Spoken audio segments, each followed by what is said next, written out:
would say this was about 10 years ago. I was coming home on the subway late one night. It must have been about 3 a.m.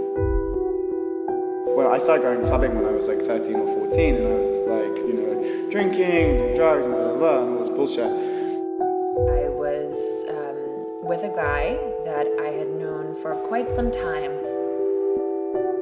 And we drove in his car to his place, and I didn't have any warning or alarm bells or anything that I shouldn't go. I was the one to really push the idea. I really put a lot of my trust in him because I didn't really know what to do at that time, and I'd never had an experience like that before. I looked up out of the corner of my eye and I saw a man staring at me. And he spent the whole evening telling me, you're so smart. You're so smart. You're so mature for your age. Oh, you've traveled so much. Oh, you're like, so much more interesting than other guys, blah, blah, blah.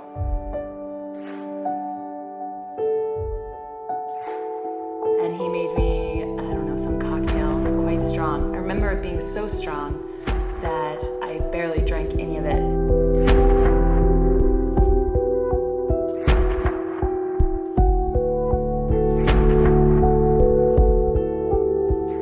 I felt that things started to shift.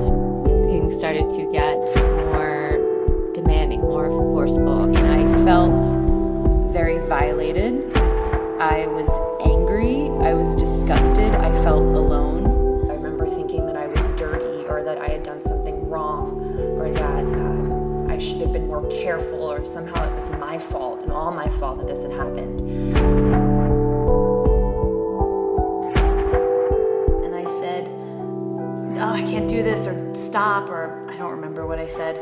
And my brain was going, fuck! Oh my God. This is terrible. I remember really vividly that I moaned, and he just froze. And I froze too, and he looked at me and he had this really strange expression on his face, and he was like, don't make sounds like that, it makes you sound like a faggot. I was laying on his bed, I was crying, and he was stroking my face, stroking my hair, and just saying, shh. I was stifled and strangled and embarrassed, and even in that moment I felt like I couldn't express what I needed or what I wanted beyond the times that I said no. I said, you're disgusting, you're a piece of shit.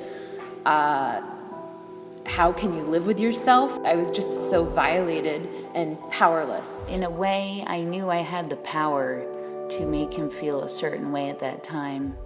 And I used that power, and I used it to hurt him.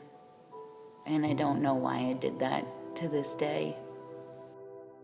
The shared responsibility of sex is something that I think is so much more important and so much more sacred.